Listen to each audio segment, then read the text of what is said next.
जय हिंद दोस्तों। दोस्तों, आप सभी का अमेजिंग ज्ञान पॉइंट पर हार्दिक स्वागत है। और आज हम सभी पढ़ेंगे हिस्ट्री के कुछ बहुत ही इम्पोर्टेंट जो आपके राजवंश हैं तथा उनके संस्थापक के बारे में। तो दोस्तों, वीडियो बहुत ही इंटरेस्टिंग होने वाली है, आपको लास्ट तक बने रहना है। आपको दोस्तों ये ध्यान देना है कि जो क्वेश्चंस हैं वो बहुत ही इंपॉर्टेंट हैं तथा फुल कॉन्सेप्ट के साथ आपको बताए जाएंगे। तो दोस्तों, वीडियो को आपको पूरा देखना है। दोस्तों, आपका पहला प्रश्न है कि गुलाम वंश के संस्थापक कौन थे। अब आपके ऑप्शन हैं कुतुबुद्दीन ऐबक, रजिया सुल्तान, अलाउद्दीन खिलजी तथा ऑप्शन डी है इल्तुतमिश। तो दोस्तों, इसमें जो आपका सही आंसर हो जाएगा वह हो जाएगा ऑप्शन ए, यानी कि कुतुबुद्दीन ऐबक गुलाम वंश का संस्थापक था। अब दोस्तों, इससे रिलेटेड जो इम्पोर्टेंट की पॉइंट है वो आपको ध्यान देना है कि 1206 ईस्वी में महमूद गौरी की मृत्यु के बाद कुतुबुद्दीन ऐबक दिल्ली के सिंहासन पर बैठा। इसमें आपको ये ध्यान देना है कि 1206 ईस्वी में महमूद गौरी की मृत्यु हुई थी और उसके बाद कुतुबुद्दीन ऐबक दिल्ली के सिंहासन पर बैठा। अब आपको ये ध्यान देना है कि जो कुतुबुद्दीन ऐबक था यह महमूद गौरी या मोहम्मद गौरी जो भी आपका है उसका गुलाम था। अब आपको अगला पॉइंट ये ध्यान देना है कि इसी के साथ भारत में पहली बार गुलाम वंश की स्थापना हुई। यानी कि आपसे पूछा जाए कि गुलाम वंश के संस्थापक कौन थे, तो आपको उत्तर देना है कुतुबुद्दीन ऐबक। अब इसके आगे आपको ये ध्यान देना है कि कुतुबुद्दीन ऐबक का राज्याभिषेक 12 जून 1206 को हुआ, ये आपको ध्यान देना है। और इसने अपनी राजधानी लाहौर को बनाया था, ये भी आपको ध्यान देना है। अब दोस्तों, आपका जो अगला क्वेश्चन है वह यह है कि खिलजी वंश के संस्थापक कौन थे। दोस्तों, मोस्ट इंपॉर्टेंट क्वेश्चन है, आपको ध्यान देना है कि आपसे पूछा जा रहा है कि खिलजी वंश के संस्थापक कौन थे। अब आपके ऑप्शन हैं अलाउद्दीन खिलजी, जलालुद्दीन, चंद्रगुप्त मौर्य तथा ऑप्शन डी है मोहम्मद बिन तुगलक। तो दोस्तों, इसमें जो आपका सही आंसर हो जाएगा वह हो जाएगा ऑप्शन बी, यानी कि खिलजी वंश का संस्थापक जलालुद्दीन खिलजी था, ये आपको ध्यान देना है। इससे रिलेटेड जो इंपॉर्टेंट की पॉइंट है वो आपको ध्यान देना है कि इसकी स्थापना जलालुद्दीन खिलजी ने की थी। यानी कि खिलजी वंश के जो संस्थापक थे वो जलालुद्दीन खिलजी थे, जिन्होंने 1290 से 1296 ईस्वी तक शासन किया था। यानी कि जलालुद्दीन खिलजी ने कुल 6 साल शासन किया तथा खिलजी वंश ममलूक वंश या गुलाम वंश के बाद आता था, ये आपको ध्यान देना है। यानी कि जो खिलजी वंश आया था यह गुलाम वंश के बाद आया था, ये आपको ध्यान देना है। और इसमें आपको ये भी ध्यान देना है कि जो गुलाम वंश का पीरियड था 1206 ईस्वी से 1290 ईस्वी तक था, ये आपको ध्यान देना है। अब दोस्तों, आपका जो अगला क्वेश्चन है वह यह है कि मौर्य वंश के संस्थापक कौन थे। दोस्तों, आपसे पूछा जा रहा है कि मौर्य वंश के संस्थापक कौन थे। अब आपके ऑप्शन है कुमारगुप्त, भगवान दास, बिंदुसार तथा ऑप्शन डी है चंद्रगुप्त मौर्य। तो दोस्तों, इसमें जो आपका सही आंसर हो जाएगा वह हो जाएगा ऑप्शन डी, यानी कि मौर्य वंश के संस्थापक चंद्रगुप्त मौर्य जी थे। अब दोस्तों, की पॉइंट आपको ये ध्यान देना है कि जो मौर्य वंश है इसकी स्थापना का श्रेय चंद्रगुप्त मौर्य और उनके मंत्री चाणक्य को दिया जाता है, ये आपको ध्यान देना है। और यह साम्राज्य पूर्व में मगध राज्य के गंगा नदी के मैदानों से शुरू हुआ था, ये आपको ध्यान देना है, जो कि आज के बिहार एवं बंगाल में है। और इसकी जो राजधानी थी वह पाटलिपुत्र थी, ये आपको ध्यान देना है। और वर्तमान में पाटलिपुत्र जो है वह पटना शहर को है के पास है, ये आपको ध्यान देना है। अब दोस्तों, आपका जो अगला क्वेश्चन है वह यह है कि लोदी वंश के संस्थापक कौन थे। मोस्ट इंपॉर्टेंट क्वेश्चन है दोस्तों, आपको ध्यान देना है कि आपसे पूछा जा रहा है कि लोदी वंश के संस्थापक कौन थे। अब आपके ऑप्शन है सिकंदर लोदी, इब्राहिम लोदी, बहलोल लोदी तथा दौलत खान लोदी। तो दोस्तों, इसमें जो आपका सही आंसर हो जाएगा वह हो जाएगा बहलोल लोदी, यानी कि लोदी वंश के संस्थापक बहलोल लोदी जी थे। अब इस इंपॉर्टेंट जो की पॉइंट है ये आपको ध्यान देना है कि इसकी स्थापना तो बहलोल लोदी ने की थी।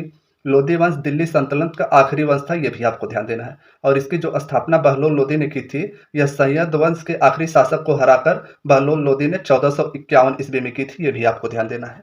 और दोस्तों, आपका जो अगला क्वेश्चन है वह यह है कि मुगल वंश के संस्थापक कौन थे। मोस्ट इंपॉर्टेंट क्वेश्चन है दोस्तों, आपको मार्क करना है कि आपसे पूछा जा रहा है कि मुगल वंश के संस्थापक कौन थे।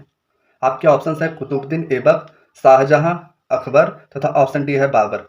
तो दोस्तों, इसमें जो आपका सही आंसर हो जाएगा वह हो जाएगा ऑप्शन डी, यानी कि मुगल वंश का संस्थापक बाबर था। अब दोस्तों, आपको यह ध्यान देना है कि बाबर ने 1526 ईस्वी में पानीपत के प्रथम युद्ध में दिल्ली के सुल्तान इब्राहिम लोदी को पराजित कर भारत में मुगल वंश की नींव रखी, ये आपको ध्यान देना है। अब दोस्तों, आपका जो अगला क्वेश्चन है वह यह है कि तुगलक वंश के संस्थापक कौन थे। दोस्तों, आपका क्वेश्चन है कि तुगलक वंश के संस्थापक कौन थे। अब आपके ऑप्शन है कुतुबुद्दीन ऐबक, गयासुद्दीन तुगलक, जलालुद्दीन तथा ऑप्शन डी है उस्ताद आमिर खान। तो दोस्तों, आपको ध्यान देना है कि तुगलक वंश के जो संस्थापक थे वो गयासुद्दीन तुगलक थे, यानी कि इसमें आपका जो सही आंसर हो जाएगा वह हो जाएगा ऑप्शन बी। अब आपको ये ध्यान देना है गियासुद्दीन तुगलक या गाजी मलिक तुगलक व राजवंश के संस्थापक थे। दोस्तों आपको ये ध्यान देना है कि जो गयासुद्दीन तुगलक था, इसे गाजी मलिक भी कहते थे। तो इसका जो उपनाम होगा वह होगा गाजी मलिक, जिसने सन 1320 ईस्वी से लेकर 1414 दिल्ली की सत्ता पर राज किया, ये आपको ध्यान देना है। दोस्तों आपका जो अगला क्वेश्चन है वह यह है कि हर्यक वंश के संस्थापक कौन थे। दोस्तों आपको इसमें 3 स्टार लगाना है कि आपसे पूछा जा रहा है कि हर्यक वंश के संस्थापक कौन थे। तो आपके ऑप्शन है बिंबिसार, अजातशत्रु, बिंदुसार तथा देवव्रत। तो दोस्तों इसमें जो आपका सही आंसर हो जाएगा वह हो जाएगा ऑप्शन ए, यानी कि हर्यक वंश के संस्थापक बिंबिसार थे। और दोस्तों की पॉइंट आपको ध्यान देना है कि हर्यक वंश जो कि 132 सालों के कार्यकाल के दौरान मुख्यतः 6 राजाओं ने राज किया था। यानी कि हर्यक वंश के कुल 132 साल जो राज हुआ था उसमें कुल 6 राजाओं ने राज किया। और हर्यक वंश के प्रथम शासक बिंबिसार से लेकर हर्यक वंश के अंतिम शासक नाग दशक का कार्यकाल हर्यक वंश का स्वर्णिम काल कहा जाता है, ये आपको ध्यान देना है। अब दोस्तों आपको इसमें यह ध्यान देना है कि हर्यक वंश का जो प्रथम शासक था वो तो बिंबिसार था, लेकिन हर्यक वंश का अंतिम शासक नागदशक था, ये भी आपको ध्यान देना है। अब दोस्तों आपका जो अगला क्वेश्चन है वह यह है कि शुंग वंश के संस्थापक कौन थे। दोस्तों इसमें आपके ऑप्शंस हो जाएंगे समुद्रगुप्त, पुष्यमित्र शुंग, वसुमित्र तथा बृहदत्त मौर्य। तो दोस्तों इसमें आपका जो सही आंसर हो जाएगा वह हो जाएगा पुष्यमित्र शुंग, यानी कि शुंग वंश के संस्थापक पुष्यमित्र शुंग थे। और दोस्तों की पॉइंट आपको जो ध्यान देना है कि शुंग वंश की स्थापना जो हुई थी वह 187 ईस्वी पूर्व में मौर्य साम्राज्य के अंतिम राजा बृहद्रथ को मारकर पुष्यमित्र शुंग ने की थी। अब इसमें आपको यह ध्यान देना है कि मौर्य वंश के अंतिम जो राजा थे वह बृहद्रथ थे और उनको मारकर पुष्यमित्र शुंग ने शुंग वंश की स्थापना की। अब दोस्तों आपको यह भी ध्यान देना है कि पुष्यमित्र शुंग जो था वह ब्राह्मण था और उन्होंने अपने पुरोहित पतंजलि की सहायता से 2 बार अश्वमेध यज्ञ किया, यह आपको ध्यान देना है। दोस्तों आपसे पूछा जाता है कभी कभी कि पुष्यमित्र शुंग जो कि शुंग वंश का संस्थापक था, इसने कितनी बार अश्वमेध यज्ञ किया। तो आपको ध्यान देना है कि पुष्यमित्र शुंग ने 2 बार अश्वमेध यज्ञ किया। और दोस्तों आपका जो अगला क्वेश्चन है वह यह है कि सत्यशोधक समाज के संस्थापक कौन थे। दोस्तों मोस्ट इंपॉर्टेंट क्वेश्चन है, आपको ध्यान देना है कि आपसे पूछा जा रहा है सत्यशोधक समाज के संस्थापक कौन थे। अब आपके ऑप्शन है ज्योतिबा फुले, राजा राम मोहन राय, रविंद्रनाथ टैगोर तथा ऑप्शन डी है विवेकानंद। तो दोस्तों इसमें जो आपका सही आंसर हो जाएगा वह हो जाएगा ऑप्शन ए, यानी कि सत्यशोधक समाज के संस्थापक ज्योतिबा फुले जी थे। अब दोस्तों आपको यह ध्यान देना है सत्यशोधक समाज के संस्थापक ज्योतिबा राव फुले थे और सत्यशोधक समाज जो है इसे सत्यशोध समाज भी कहा जाता है। और 24 सितंबर 1873 को महाराष्ट्र के पुणे में ज्योतिबा राव फुले द्वारा स्थापित किया गया और यह एक सामाजिक सुधार समाज था, यह भी आपको ध्यान देना है। अब दोस्तों आपका जो अगला क्वेश्चन है वह यह है कि ब्रह्म समाज के संस्थापक कौन थे। मोस्ट इंपॉर्टेंट क्वेश्चन है दोस्तों, आपको ध्यान देना है कि आपसे पूछा जा रहा है कि ब्रह्म समाज के संस्थापक कौन थे। अब आपके ऑप्शन है दयाराम साहनी, स्वामी विवेकानंद, ज्योतिबा फुले तथा ऑप्शन डी है आपका राजा राम मोहन राय। तो दोस्तों इसमें जो आपका सही आंसर हो जाएगा वह हो जाएगा ऑप्शन डी, यानी कि ब्रह्म समाज के संस्थापक राजा राम मोहन राय जी थे। अब दोस्तों इससे संबंधित जो इंपॉर्टेंट की पॉइंट है वो आपको ध्यान देना है कि जो ब्रह्म समाज था इसके प्रवर्तक राजा राम मोहन राय जी थे तथा अपने समय के ये विशिष्ट समाज सुधारक थे, यानी कि राजा राम मोहन राय जी विशिष्ट समाज सुधारक थे। और 20 अगस्त 1828 में ब्रह्म समाज को राजा राम मोहन राय और द्वारकानाथ टैगोर ने स्थापित किया था, यह भी आपको ध्यान देना है। अब दोस्तों आपका जो अगला क्वेश्चन है वह यह है कि विश्व भारती के संस्थापक कौन थे। इसमें जो आपके ऑप्शंस हैं वो इस प्रकार हैं कि शरद चंद्र चट्टोपाध्याय, स्वामी विवेकानंद, रविन्द्रनाथ टैगोर तथा ऑप्शन डी है रामकृष्ण परमहंस। दोस्तों मोस्ट इंपॉर्टेंट क्वेश्चन है, आपसे पूछा जा रहा है कि विश्व भारती के संस्थापक कौन थे। तो इसमें आपका जो सही आंसर होगा वह हो जाएगा ऑप्शन सी, यानी कि रविन्द्रनाथ टैगोर जी विश्व भारती संस्थान के संस्थापक थे।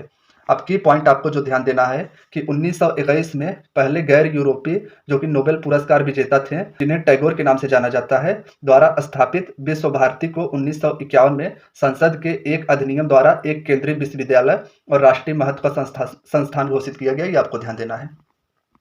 अब दोस्तों आपका जो अगला क्वेश्चन है वह यह है कि रामकृष्ण मिशन के संस्थापक कौन थे।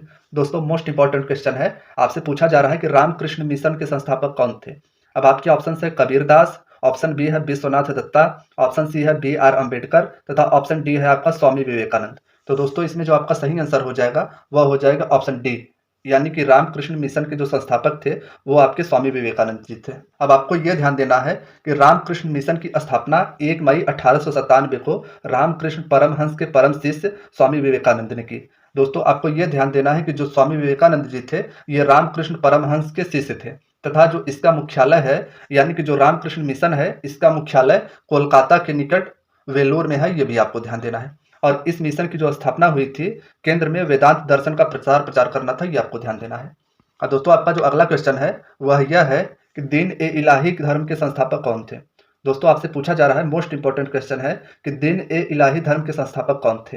अब आपके ऑप्शन हैं बाबर, शाहजहां, अकबर तथा जहांगीर। तो जो इसमें आपका सही आंसर हो जाएगा वह हो जाएगा ऑप्शन सी, यानी कि दीन ए इलाही धर्म के संस्थापक अकबर थे। अब दोस्तों इससे संबंधित जो इम्पोर्टेंट की पॉइंट है वो आपको ध्यान देना है कि अकबर ने विभिन्न धार्मिक विद्वानों के साथ धर्म पर चर्चा करने के लिए फतेहपुर सीकरी में इबादत खाना की स्थापना की थी। दोस्तों इसमें आपको ये ध्यान देना है कि अकबर ने फतेहपुर सीकरी में इबादत खाना की स्थापना की थी विभिन्न धार्मिक विद्वानों के साथ धर्म पर चर्चा करने के लिए, और वह किसी भी धर्म से संतुष्ट नहीं था और उसने अंततः दीन ए इलाही नामक एक नए धर्म की स्थापना की। ये भी आपको ध्यान देना है। अब दोस्तों आपका जो अगला क्वेश्चन है वह यह है कि सिख धर्म के संस्थापक कौन थे। दोस्तों इंपॉर्टेंट क्वेश्चन है, आपसे पूछा जा रहा है कि सिख धर्म के संस्थापक कौन थे। अब आपके ऑप्शन है गुरु नानक, गुरु गोविंद सिंह, गुरु तेग बहादुर तथा ऑप्शन डी है गुरु अर्जुन।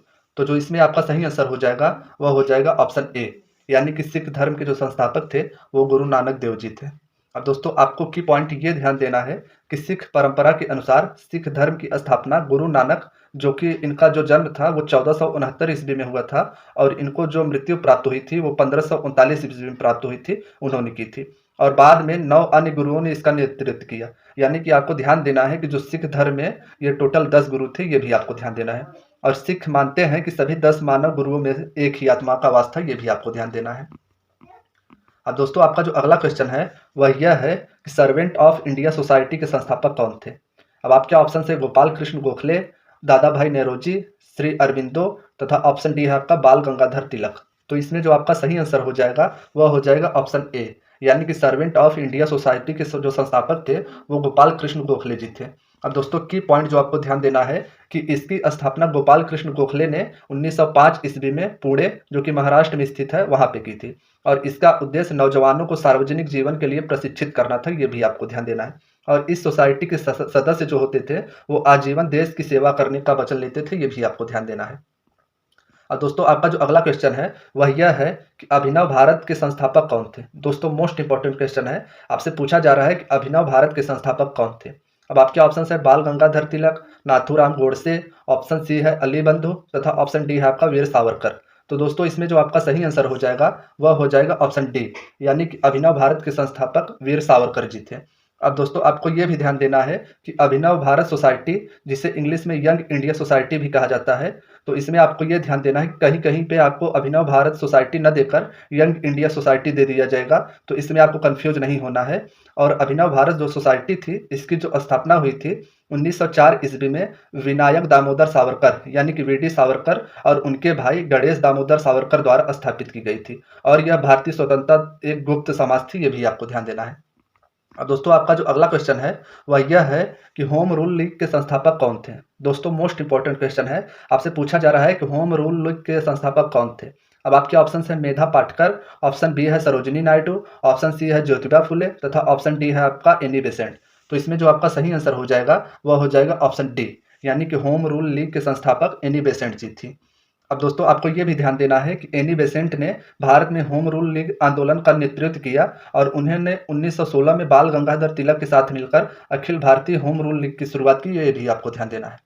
अब दोस्तों आपका जो अगला क्वेश्चन है वह यह है कि नर्मदा बचाओ आंदोलन के संस्थापक कौन है। दोस्तों मोस्ट इंपॉर्टेंट क्वेश्चन है, आपको इस पर मार्क करना है कि आपसे पूछा जा रहा है कि नर्मदा बचाओ आंदोलन के संस्थापक कौन है। अब आपके ऑप्शन है किरण बेदी, बाबा आमटे, मेधा पाटकर तथा ऑप्शन डी है सुंदरलाल बहुगुणा। तो दोस्तों आपको यह ध्यान देना है कि इसमें जो आपका सही आंसर हो जाएगा वह हो जाएगा ऑप्शन सी, यानी कि मेधा पाटकर जी ने नर्मदा बचाओ आंदोलन का स्थापना किया था। अब दोस्तों आपको यह ध्यान देना है कि जो मेधा पाटकर जी हैं यह एक सामाजिक कार्यकर्ता हैं और इनके द्वारा गठित एक सामाजिक आंदोलन था ये। और एनबीए यानी कि नर्मदा बचाओ आंदोलन में मानव कार्यकर्ता, किसान, आदिवासी और नर्मदा नदी के किनारे बसे लोग शामिल हैं। और आंदोलन का मुख्य उद्देश्य नर्मदा नदी पर बने तथा बनने वाले बड़े बांधों के खिलाफ है, ये भी आपको ध्यान देना है। अब दोस्तों आपका जो अगला क्वेश्चन है वह यह है कि हिंदू महासभा संगठन के संस्थापक कौन थे। दोस्तों आपके ऑप्शन है गोपाल कृष्ण गोखले, लाला लाजपत राय, अटल बिहारी वाजपेयी तथा ऑप्शन डी है आपका मदन मोहन मालवीय। तो दोस्तों इसमें जो आपका सही आंसर हो जाएगा वह हो जाएगा ऑप्शन डी, यानी कि हिंदू महासभा जो संगठन था इसके संस्थापक मदन मोहन मालवीय जी थे। अब इससे जुड़े जो इम्पोर्टेंट की पॉइंट है, ये आपको ध्यान देना है कि जो हिंदू महासभा है, इसकी जो स्थापना हुई थी वह 1915 में मदन मोहन मालवीय जी के नेतृत्व में प्रयाग में हिंदू महासभा की स्थापना हुई थी, ये भी आपको ध्यान देना है। अब दोस्तों आपका जो अगला क्वेश्चन है वह मोस्ट इंपोर्टेंट क्वेश्चन है। आपसे पूछा जा रहा है कि स्वराज पार्टी के संस्थापक कौन थे। अब आपके ऑप्शन है लाला हरदयाल, ऑप्शन बी है गोपाल कृष्ण गोखले, ऑप्शन सी है आपका मोतीलाल नेहरू तथा चित्तरंजन दास, तथा ऑप्शन डी है आपका स्वामी विवेकानंद। अब आपसे पूछा जा रहा है कि स्वराज पार्टी के संस्थापक कौन थे। तो दोस्तों इसमें जो आपका सही आंसर हो जाएगा वह हो जाएगा मोतीलाल नेहरू तथा चित्तरंजन दास, यानी कि स्वराज पार्टी के संस्थापक जो आपके थे वो मोतीलाल नेहरू जी तथा चित्तरंजन दास थे, ये आपको ध्यान देना है। अब की पॉइंट जो आपको ध्यान देना है, स्वराज पार्टी पराधीन भारत के स्वतंत्र संग्राम के समय बना एक राजनीतिक दल था और इस दल की स्थापना 1 जनवरी 1923 को देशबंधु चित्तरंजन दास तथा मोतीलाल नेहरू जी ने की थी, ये आपको ध्यान देना है। अब दोस्तों आपको ये ध्यान देना है कि मोतीलाल नेहरू जी जो हैं यह आपके जवाहरलाल नेहरू जी के पिताजी थे, तथा आपको ये भी ध्यान देना है कि चित्तरंजन जो दास जी हैं इन्हें देशबंधु की उपाधि मिली है, ये भी आपको ध्यान देना है। आपसे क्वेश्चन पूछ लिया जाएगा कि चित्तरंजन दास किसे बोला जाता है। अब दोस्तों आपका जो अगला क्वेश्चन है वह यह है कि भारत संघ के संस्थापक कौन थे। दोस्तों मोस्ट इंपोर्टेंट क्वेश्चन है, आपसे पूछा जा रहा है कि भारत संघ के संस्थापक कौन थे। अब आपके ऑप्शन है सुभाष चंद्र बोस, बाल गंगाधर तिलक, दादा भाई नौरोजी तथा ऑप्शन डी है सुरेंद्र नाथ बनर्जी। तो इसका जो सही आंसर हो जाएगा वह हो जाएगा ऑप्शन डी, यानी कि भारत संघ के जो संस्थापक थे वो सुरेंद्र नाथ बनर्जी जी थे। अब की पॉइंट जो आपको ध्यान देना है कि भारतीय राष्ट्रीय संघ को भारत संघ के रूप में भी जाना जाता है या तो भारतीय संघ के रूप में भी जाना जाता है, और इसकी जो स्थापना हुई थी वो 1876 में सुरेंद्र नाथ बनर्जी और आनंद मोहन बोस द्वारा ब्रिटिश भारत में स्थापित यह पहला राष्ट्रवादी संगठन था, यह भी आपको ध्यान देना है। अब दोस्तों आपका जो अगला क्वेश्चन है वह यह है कि गदर पार्टी के संस्थापक कौन थे। दोस्तों इस क्वेश्चन पे आपको 3 स्टार लगाना है, बल्कि 4-5 स्टार लगा लेना है कि आपसे पूछा जा रहा है कि गदर पार्टी के संस्थापक कौन थे। अब आपके ऑप्शन है श्याम कृष्ण वर्मा, करतार सिंह सराभा, ऑप्शन सी है राज बिहारी बोस तथा ऑप्शन डी है आपका लाला हरदयाल। तो दोस्तों इसमें जो आपका सही आंसर हो जाएगा वह हो जाएगा ऑप्शन डी, यानी गदर पार्टी के जो संस्थापक थे वो लाला हरदयाल जी थे। अब दोस्तों आपको ये भी ध्यान देना है कि गदर पार्टी जो है वह साम्राज्यवाद के खिलाफ हथियारबंद संघर्ष का ऐलान और भारत की पूरी आज़ादी की मांग करने वाली राजनीतिक पार्टी थी, जो कनाडा और अमेरिका में प्रवासी भारतीयों ने 1913 में बनाई थी। और दोस्तों आपको ये ध्यान देना है कि जो गदर पार्टी की स्थापना हुई थी वह 1913 में हुई थी और इसके संस्थापक अध्यक्ष सरदार सोहन सिंह भाखना जी थे, और पार्टी का जो मुख्यालय था वह सैन फ्रांसिस्को अमेरिका में था, ये भी आपको ध्यान देना है। अब दोस्तों आपका जो अगला क्वेश्चन है वह यह है कि सर्वेंट ऑफ इंडिया सोसाइटी के संस्थापक कौन थे। दोस्तों मोस्ट इंपोर्टेंट क्वेश्चन है, आपसे पूछा जा रहा है कि सर्वेंट ऑफ इंडिया सोसाइटी के संस्थापक कौन थे। अब आपके ऑप्शन है दादा भाई नौरोजी, ऑप्शन बी है बाल गंगाधर तिलक, ऑप्शन सी है विनोबा भावे तथा ऑप्शन डी है आपका गोपाल कृष्ण गोखले। तो इसमें आपका जो सही आंसर हो जाएगा वह हो जाएगा ऑप्शन डी, यानी कि सर्वेंट ऑफ इंडिया सोसाइटी के जो संस्थापक थे वो गोपाल कृष्ण गोखले जी थे। अब दोस्तों आपको ये ध्यान देना है कि 1905 में गोपाल कृष्ण गोखले द्वारा स्थापित भारत समाज के सेवक समाज कल्याण कार्यों में विभिन्न जातियों और धर्मों के भारतीयों को एकजुट करने और प्रशिक्षित करने के लिए सर्वेंट ऑफ इंडिया सोसाइटी की स्थापना की गई थी। अब दोस्तों आपका जो अगला क्वेश्चन है वह यह है कि फॉरवर्ड ब्लॉक के संस्थापक कौन थे। अब आपके ऑप्शन है doctor Rajendra Prasad, option B है पंडित जवाहरलाल नेहरू, ऑप्शन सी है सुभाष चंद्र बोस तथा ऑप्शन डी है आपका भगत सिंह। तो दोस्तों आपसे पूछा जा रहा है कि फॉरवर्ड ब्लॉक के संस्थापक कौन थे। तो दोस्तों इसमें जो आपका सही आंसर हो जाएगा वह हो जाएगा सुभाष चंद्र बोस, यानी कि फॉरवर्ड ब्लॉक के संस्थापक सुभाष चंद्र बोस जी थे। अब दोस्तों आपको यह ध्यान देना है कि all India forward block Bharat का एक राष्ट्रवादी राजनीतिक दल था। दोस्तों आपको कहीं कहीं पे भी फॉरवर्ड ब्लॉक के नाम से जाना जाएगा ये संगठन, तथा कहीं कहीं पे ऑल इंडिया फॉरवर्ड ब्लॉक, तो आपको इसमें कंफ्यूजन नहीं होना है। और दोस्तों आपको ये भी ध्यान देना है कि इस दल की जो स्थापना हुई थी वह 1939 में हुई थी और नेताजी सुभाष चंद्र बोस ने इस दल की स्थापना की, और इस दल के जो महासचिव जी थे वो देवव्रत विश्वास हैं, ये आपको ध्यान देना है। आपसे कहीं कहीं पे पूछ लिया जाएगा कि जो फॉरवर्ड ब्लॉक था उसके महासचिव कौन थे, तो आपको ध्यान देना है कि देवव्रत विश्वास जी महासचिव थे फॉरवर्ड ब्लॉक के। अब दोस्तों आपका जो अगला क्वेश्चन है वह यह है कि शांति निकेतन के संस्थापक कौन थे। अब आपके ऑप्शन है स्वामी विवेकानंद, रविन्द्रनाथ टैगोर, शिवाजी तथा ऑप्शन डी है आपका मोतीलाल नेहरू। तो इसमें आपका जो सही आंसर हो जाएगा वह हो जाएगा ऑप्शन बी, यानी कि शांति निकेतन के जो संस्थापक थे वो रविन्द्रनाथ टैगोर जी थे। अब दोस्तों आपको ये ध्यान देना है कि साल 1901 में बांग्ला के मशहूर कवि और विचारक रविन्द्रनाथ टैगोर ने इसकी नींव रखी थी। दोस्तों आपको ये भी ध्यान देना है कि इसमें लिखा गया है कि बांग्ला के मशहूर कवि और विचारक यानी कि रविन्द्रनाथ टैगोर जी जो थे वो एक मशहूर कवि थे और एक विचारक भी थे, और इन्होंने सिर्फ 5 स्टूडेंट लेकर यह स्कूल खोला जो 1921 में राष्ट्रीय विश्वविद्यालय बन गया। ये भी आपको ध्यान देना है।